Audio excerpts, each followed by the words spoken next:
दुर्गापूर, एक लहानसं गाव, शांत, आडबाजूचं, ना कोणाच्या अध्यात ना मध्यात, पण ते तसं राहणार नव्हतं. त्यावर एक सावली येत होती, दुष्ट, अमानवी, अघोरी, क्रूर, भयानक. त्या सावलीखाली गाव झाकोळून जाणार होतं. इन्स्टिंक्टनं, अंतःप्रेरणेनं, बाह्य पुराव्याशिवाय काही काही गोष्टी ज्ञात होतात. ही त्याला तशीच ज्ञात झाली होती, विलक्षण प्रखर सत्यतेनं जाणवली होती. लुचाई. लेखक नारायण धारक. प्रकरण 5. जयदेव म्हणजे त्यावेळचा गोपाळ खूपच एकटा पडत होता. त्याच्या आजोबांची ख्यातीच पेठेत आणि गावात तशी होती, जमदग्नीचेच अवतार. समोरच्याच वाड्यात सदू राहत होता. तो मोकळा असला तर गोपाळ बरोबर खेळायचा, पण त्याचे मित्र आले की गोपाळ पुन्हा एकटा पडायचा. मग एकदा त्या तिघा चौघांची एकमेकांच्या कानात कुजबूज चाललेली असताना तो धीर करून त्यांच्यापाशी गेला होता आणि म्हणाला होता, मला पण घ्या ना रे खेळायला तुमच्यात. कदाचित सदूनं त्यांना आधी कल्पना दिली असावी, कारण त्यांना विशेष आश्चर्य वाटलंसं दिसलं नाही. पण एकमेकांकडे पाहून खुणवा खुणवी करीत ते म्हणाले, आमच्या टोळीत यायच्या आधी परीक्षा द्यावी लागेल. मग सांगा की. सांगितल्यावर भ्यायचा नाहीस ना? नाही. नायकांच्या हवेलीत जायचं आणि काहीतरी खुणेसाठी घेऊन यायचं. त्याच्या तर पोटात भीतीचा गोळा सुटला. नायकांची हवेली.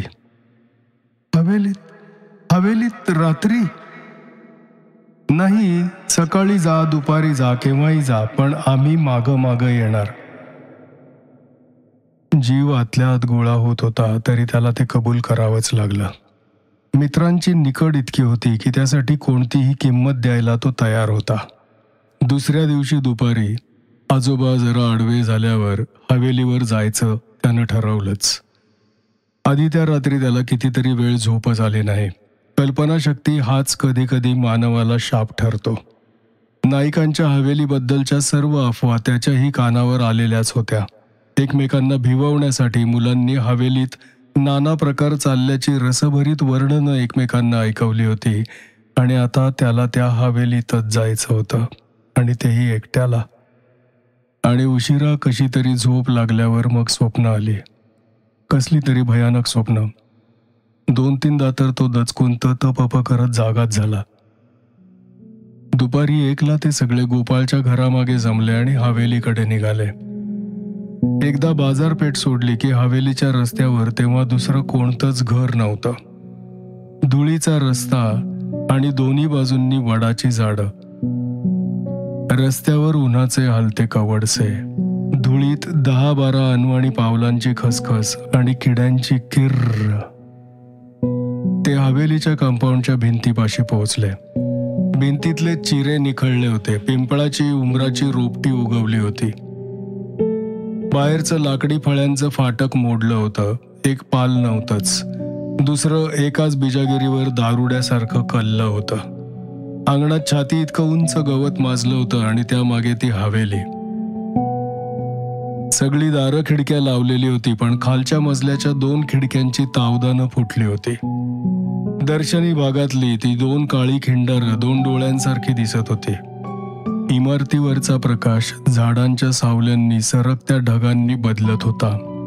त्या बदलत्या प्रकाशात ते डोळे मेचकावल्यासारखे वाटत होते, मिश्किल आणि क्रूर. आम्ही इथेच थांबतो. फाटकाच्या आत 2 पावलांवर बाकीची मुलं थांबली. तू जा आणि काहीतरी आणायला विसरू नकोस बरं का.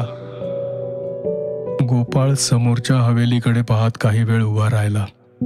त्याला एका गोष्टीचं नवल वाटत होतं. काल रात्री त्याला हवेलीत जायची ती विलक्षण भीती वाटली होती, तिचा आता त्याच्या मनात लवलेशही नव्हता. समोर एक साधी रिकामी जराशी पडकी इमारत होती. त्यात भीती वाटण्यासारखं काय होतं? त्याच्या अननुभवी मनाला मनातल्या या अचानक बदलाची शंका घ्यायचं सुचलंच नाही. यात काही कृत्रिम असेल, येथे एखादी बाह्य प्रेरणा कार्य करत असेल, आपल्या मनातली भीती कमी करून आपल्याला बेसावध ठेवण्याचा कुटील हेतू असेल याची त्याला शंकाही आली नाही. बाहेरचं दार ढकलून पाहायचं, ते उघडं नसलं तर मागचं एखादं दार उघडं असेल, नाहीतर एखादी खिडकी उघडी असेल, किंवा बंद असली तरी मोडका तोडका गज काढून एका धक्क्यात सहज उकडून आत जाता येईल. एखादी वस्तू उचलायची की बाहेर, त्यात काय मोठं होतं. समोरच्या बाजूच्या सर्व खिडक्या बंद होत्या, पण एका बाजूची एक खिडकी उघडी राहिली असावी, किंवा एखाद्या वावटळीत वाऱ्याच्या दणक्यानं उघडली असावी. तिचं एक दार उघडं होतं. गोपाळनं खिडकीची फ्रेम हातात धरली, स्वतःला वर उचललं आणि खिडकीतून आत पाय टाकून खोलीत अगदी सहज प्रवेश केला. बाहेरच्या पेक्षा आत अंधार होता. खिडक्यांच्या काचांवर धूळ साठली होती. बाहेरच्या कडक उन्हाचा काही अंशच आत येत होता. तो आत वळला आणि त्याचा श्वास गच दिशी आत गेला, मग सावकाश सुटला. आधी त्याला वाटलं होतं कोपऱ्यातल्या मोठ्या खुर्चीत काहीतरी मोठं पांढरं बसलंय. मग त्याला दिसलं की खुर्चीवर मळकट पांढऱ्या मांजरपाटाचा कपडा टाकलेला आहे. खोलीत इतरही अडगळ खूप होती, पण बरोबर नेता येण्यासारखं काहीही नव्हतं. खोलीच्या दारातून तो मधल्या हॉलमध्ये आला. हॉलमधून जिना वरच्या मजल्याकडे जात होता. जिन्यापाशीच कोरीव काम केलेलं एक अष्टकोनी टेबल होतं. टेबलावर जुन्या प्रकारचा एक काचेचा पेपरवेट होता. आत पांढरी भुकटी असते. पेपरवेट हलवला की भुकटी वर जाते आणि हिमवर्षावासारखी अलगद खाली येते. खाली एक लहानसं घर होतं.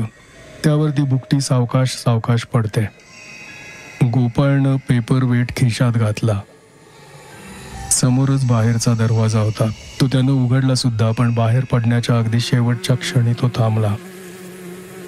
काहीतरी राहिलंय, करायचं विसरलंय. त्याला वाटत होतं सदाशिवला आणि इतरांना पेपरवेट दाखवता येईल, पण त्यात काय मोठंसं होतं ते कोणालाही सहज जमलं असतं. आपण खास काहीतरी करून दाखवायला हवं. त्याची नजर जिन्यावरून वरच्या मजल्याकडे गेली. क्षणभर काळजाचा ठोका चुकला, पण पुन्हा कोणीतरी शांतपणे पाठीवरून हात फिरवल्यासारखा धीर आला. वर काय असणार, आता त्याला कितीतरी वर्ष होऊन गेलीत. फक्त एक नजर की परत. घरात सर्वत्र दुर्गंधी होती. नुसतीच पक्षी, उंदीर, कीटक यांच्या घाणीची, विष्ठेची नाही, कसली तरी सडकी कुचकी दुर्गंधी. पण आवाज अजिबात नव्हता. रिकाम्या घरात खरं तर उंदीर, घुशी, वटवागळं शेकड्यांनी हवेत, पण अजिबात आवाज नाही. वर जायला हवं होतं, एकदाच फक्त. असा धोका काही नाही, एकदाच फक्त. तो पायरी पायरी करत वर गेला. 14 पायऱ्या. प्रत्येक पायरी करकरत होती. प्रत्येक आवाजासरशी जीव गोळा होत होता. वरचा मजला आला. बोळ वजा लांबच लांब खोली. तीच ती खोली. त्यानं ऐकलं होतं त्याच त्या खोलीत बापूसाहेबांनी स्वतःला. भीती एखाद्या वडवानलासारखी काळजाच्या तळापासून उसळत वर आली. तो वर कशाला आला होता या झपाटलेल्या भुताटकीच्या घरात? मनावर पुन्हा एकदा एक काळा पडदा आला. भीती पुन्हा त्या काळ्या आवरणाखाली दडपली गेली.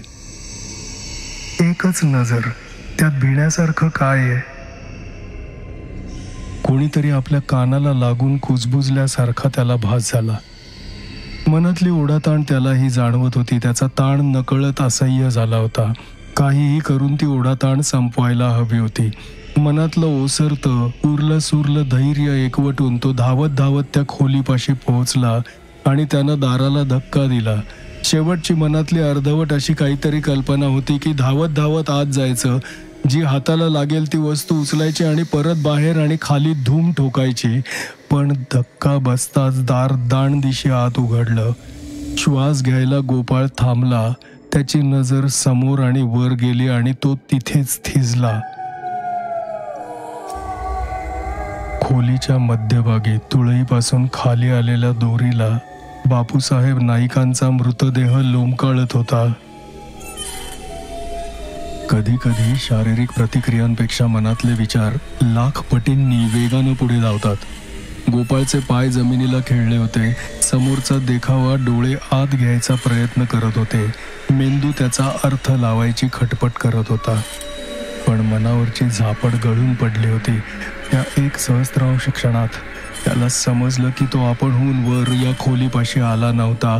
तो कधी आलाच नसता. त्याला कोणीतरी फसवून इथे आणलं होतं. डोळे समोरचा देखावा पाहतच होते. नायिकांचा मृतदेह लोंबकाळत होता, सावकाश हेलकावे खात होता, स्वतः भोवती फिरत होता. फिरता फिरता चेहरा त्याच्याकडे झाला. चेहरा काळवंडलेला नव्हता, हिरवट घाणेरडा होता, सुजलेला होता आणि नायिकांचे डोळे खाडदिशी उघडले. हा धक्का सहनशक्ती पलीकडचा होता. गोपाळच्या तोंडून एक आर्त किंकाळी निघाली. तो गर्रकन वळला. जिन्यावरून पळत कोलमडत पायऱ्या गाळत खाली आला. नशीब की बाहेरचं दार उघडं होतं. त्यातून तो वाऱ्यासारखा सटकला. जिन्याच्या शेवटच्या पायरीवर असताना त्याला वाटलं होतं काहीतरी वरच्या खोलीतून बाहेर आलंय, जिन्याच्या माथ्याशी थांबलंय, आपल्याला हाक मारत आहे. बालमनाच्या स्थितिस्थापकत्वामुळे तो वाचला.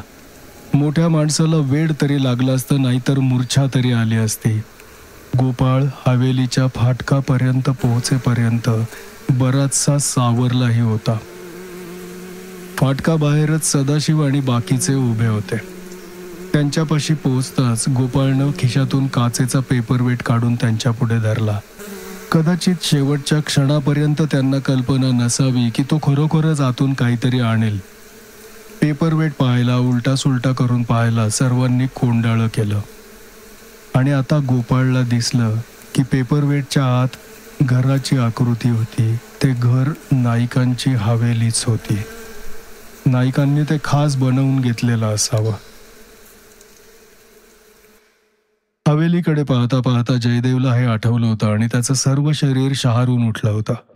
कितीतरी दिवस मनाच्या तळाशी दडून बसलेली ती आठवण आता वर पृष्ठावर आली होती आणि ती त्या पहिल्या क्षणा इतकीच स्वच्छ, स्पष्ट, तीव्र, दाहक होती. आठवणीनंही चेहरा ओढला गेला होता. त्या अनुभवामागचं सत्य काय होतं? नायिकांच्या हवेलीबद्दलच्या तऱ्हेतऱ्हेच्या कथा ऐकून त्याची कल्पनाशक्ती आधीच उद्दीपित झाली होती आणि त्या अवस्थेत त्याला तो सर्व भासच झाला होता. का एखाद्या वास्तूत घडलेल्या दुर्घटनांचा काही ठसा, काही वारसा मागे राहतो आणि एखादी खास संवेदनक्षम कॅटलिस्ट व्यक्ती त्या परिघात आल्यावर त्या वास्तूतला एक प्रकारचा भार विजेच्या ठिणगीसारखा फेकला जातो. काही सर्व क्लिष्ट तात्विक चर्चा केवळ फसवणूक आहे आणि नायकांचं काय म्हणायचं त्याला, भूत त्या हवेलीला झपाटून राहिलंय. त्याच्याच फसव्या भुलवणीखाली तो आधी आत, मग वर, मग त्या खोलीत गेला होता. पण कशासाठी? यासाठीच तर तो दुर्गापूरला परत आला नसेल. मनात अगदी खोलवर रुतून बसलेला हा शल उपसून काढण्यासाठी, मनाभोवती पडलेली ही अभद्र भीतीची शृंखला तोडून टाकण्यासाठी. का अजूनही तो स्वतंत्र, स्वतःचा धनी नव्हताच? अजूनही तो एखाद्या गुप्त, सूक्ष्म, तरल आज्ञेच्या प्रभावाखाली इथे आला होता? प्रकरण 5 समाप्त. लुचाई प्रकरण 6. मनातले विचार सैरभैर करण्याची शक्ती त्या आठवणीत अजूनही होती. जयदेव तो चौक ओलांडून पुढे गेला. ज्या एका गमती खातर तो गावातली रपेट करायला निघाला होता, ती गंमत विरून गेली होती. पेठ मागे गेली तसे रस्तेही अंधारले होते. आता दोन्ही अंगांना वडाची, चिंचेची मोठी मोठी झाडं आली होती. गारवा वाढला होता. म्हणजे डावीकडे नदी जवळ आली होती. डाव्या हाताला बाजाराचं मैदान लागलं. जयदेव मैदान ओलांडून नदीकाठापर्यंत गेला. लाकडी पुलाच्या कठड्याला टेकून उभा राहिला. उजव्या हाताला नदीचं पात्र रुंदावलं होतं. तिथेच डोह तयार झाला होता. दुर्गा डोह. इथून अस्पष्टाच्या प्रकाशात शंकराच्या देवळाचा घाट दिसत होता. मधूनच देवळातल्या घंटेचा घंटानाद कानावर येत होता. एखाद्या शिवभक्ताची शंभूची आरोळी क्षीणसर कानावर येत होती. घाटापाशी पाणी खोल होतं, पण पूल ओलांडून पलीकडच्या तीरावर गेलं की पाणी उथळ होतं. सदूच्या मित्रांबरोबर तो दुपारचा तिथं पाण्यात डुंबायला अनेक वेळा गेला होता.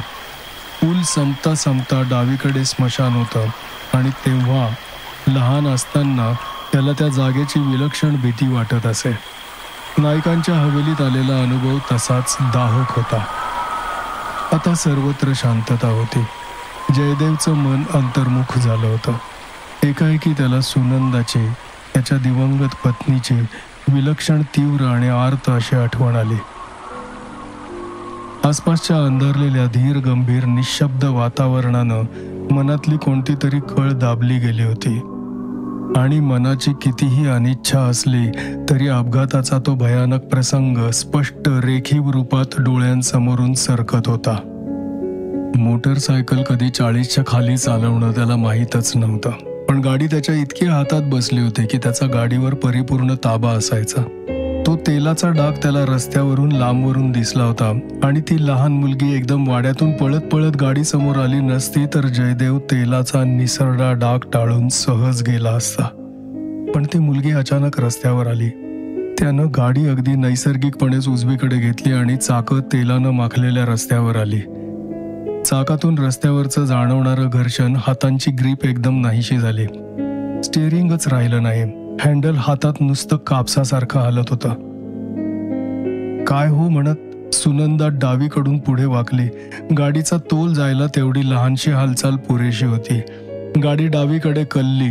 चाकं गाडी खालून निसटली. गाडी एखाद्या भिंगरीसारखी गोल गोल फिरत लांब फेकली गेली. त्याला अपघाताची कल्पना आली होती. स्वसंरक्षणाची हालचाल अगदी प्रतिक्षिप्त क्रियेनं झाली. त्यात स्वतःला वाचवायचा स्वार्थीपणा मुळीच नव्हता. शक्य असतं तर स्वतःचा प्राण देऊनही त्यानं सुनंदाचा जीव वाचवला असता. हँडल सोडून देऊन त्यानं घसरत्या गाडीवरून झेप घेतली. डोकं कशावर तरी आपटलं. त्यांची शुद्ध हरपली 2 मिनिटांपुरती. त्याच्या कौशल्यावर सुनंदाचा इतका आंधळा विश्वास होता की ती पिलियनवर जवळजवळ हात सोडूनच बसलेली असायची. आता गाडीचा तोल जाताच तिचे हात आधी वर गेले आणि मग काहीतरी किंचाळत तिनं वाकून पुढचं सीट धरलं. ते शेवटचेच शब्द. जयदेव शुद्धीवर आला तेव्हा त्याच्या भोवती माणसं जमायला लागली होती. अपघात झाला आहे याची त्याला पुरी जाणीव होती. तो कसा तरी वाचला होता, पण सुनंदा दोघा तिघांनी त्याला आधार देऊन बस्ता केला होता. तो उठायची धडपड करू लागला. मध्ये येणारे हात अधीरपणे दूर सारून तो गाडीच्या दिशेनं जायची खटपट करत होता. नको नको, तिकडे नका जाऊ, कोणीतरी हलकेच म्हणालं. जाऊ नको, तिकडे सुनंदा आहे ना, तो रागानं म्हणाला. मग अडवणारे हात खाली आले आणि तो पुढे गेला. गाडी वेडी वाकडी पडली होती. पुढचं चाक हवेत सावकाश गरगर फिरत होतं. जयदेवची नजर स्थिरावली नव्हती. समोरचा देखावा हेलकावे खात होता. गाडीच्या मागच्या चाकापाशीच लाल सँडल पडली होती. सकाळीच सुनंदानं ती पायात चढवली होती. तो कसा तरी गाडीपाशी पोहोचला. पलीकडे सुनंदा होती, कुशीवर झोपल्यासारखी, एका हातावर डोकं ठेवून. पण चेहरा किती पांढरा फेक, रक्ताचा ठिपकाही नसल्यासारखा, आणि मागं डोक्याखाली ते लाल लाल. त्याला पुन्हा चक्कर आली होती. एखाद्या विजेच्या तारेत शॉर्ट असावं आणि तार हालताच ठिणगी पडावी, तसंच काहीसं त्याच्या मेंदूचं झालं होतं. केव्हा तरी मध्येच अचानकपणे ही भोवळ, ही चक्कर यायची. टिकायची 2-4 सेकंदच, पण तो त्यातून बाहेर आला की शरीर घामानं निथळलेलं असायचं. एखाद्या मानसोपचार तज्ज्ञाला विचारलं असतं तर तो म्हणाला असता, अति अप्रिय आठवण समोर येऊ न देण्यासाठी मनाची ही संरक्षणाची क्लुप्ती आहे. जयदेव माघारी फिरला आणि सावकाश सावकाश सखूच्या वाड्यावर परत आला. त्यानं दिंडीतून आत पाय ठेवला तेव्हा नवाचे ठोके पडत होते. सखू जेवणासाठी त्याची वाटच पाहत होती. गरम गरम रुचकर घरगुती जेवण. गेल्या कितीतरी महिन्यात त्याला असं जेवण मिळालं नव्हतं. मनावर सध्या कोणताही ताण नव्हता. तो मनात आणलेल्या स्थळी पोहोचला होता. जेवण होताच तो त्याच्या मागच्या बाजूच्या खोलीत गेला. खोली सखूनं झाडून पुसून लख्ख केली होती. जयदेवनं खोलीचं दार लावलं. क्षणभर विचार करून बोल्ट सरकवला. मग कपडे बदलून तो खाटेवर आडवा झाला. तसा प्रवास काही मोठा शिणवट्याचा झाला नव्हता. रपेटही काही मोठी झाली नव्हती. पण गादीला पाठ लागताच मिनिटाभरातच त्याला झोप लागली, अगदी गाढ. आणि मग मध्यरात्र उलटून गेल्यावर केव्हा तरी त्याला जाग आली होती. कोठे आहोत याची जाणीव होईपर्यंत तो क्षणभर जरासा गडबडला होता. मग तो गादीवर शांतपणे पडून राहिला होता. रात्रीत चंद्र कलला होता आणि आता खिडकीतून चांदण्याची तिरी पाहत आली होती. मगाशी सुनंदाच्या आठवणीनं मनात उठलेलं वादळ आता शमलं होतं. नायिकांच्या हवेलीचं दर्शन होताच उसळून वर आलेली ती अभद्र आठवणही आता परत तळास गेली होती. पण या मानसिक उलथापालथीचा काही ना काही वारसा मागे राहिलाच होता. पुन्हा पुढच्या वर्षात तो जेव्हा केव्हा या रात्रीवर विचार करू लागायचा तेव्हा त्याला वाटायचं की तेव्हा आपल्या मनात कालक्रमाची उलथापालथ झाली असली पाहिजे. मनात आठवणींचा क्रम मागे पुढे उलटा सुलटा झाला असला पाहिजे. पुनःप्रत्ययाचा डेजा व्हूचा जो एक विचित्र अनुभव कधी कधी येतो त्यापैकीच हा असावा. पण हे नंतर झालं. त्या क्षणी त्याला अशी जाणीव झाली की आपली सर्व 5 ज्ञानेंद्रिय अत्यंत उत्तेजित, अत्यंत तल्लख, संवेदनक्षम आहेत. जाणीवेचा आवाका एकदम वाढलेला आहे. सर्वसाधारण जाणीवेच्या कक्षेपलीकडचे काही प्रवाह जाणवत आहेत. दुर्गापूर, एक लहानसं गाव, शांत, आडबाजूचं, ना कोणाच्या अध्यात न मध्यात. पण ते तसं राहणार नव्हतं. त्यावर एक सावली येत होती. दुष्ट, अमानवी, अघोरी, क्रूर, भयानक. त्या सावलीखाली गाव झाकोळून जाणार होतं. इन्स्टिंक्टनं, अंतःप्रेरणेनं, बाह्य पुराव्याशिवाय काही काही गोष्टी ज्ञात होतात. ही त्याला तशीच ज्ञात झाली होती. विलक्षण प्रखर सत्यतेनं जाणवली होती. एखाद्या स्फटिक पात्रावर आघात करावा आणि मधुर नादाच्या ऐवजी बदका सूर निघावा, तसंच हे होतं. ही चंदेरी शांतता फसवी होती. एका सर्व स्वाहाकारी, सर्वनाशी दुष्ट आविष्कारावरचा हा फसवा बुरखा होता. प्रकरण 6 समाप्त.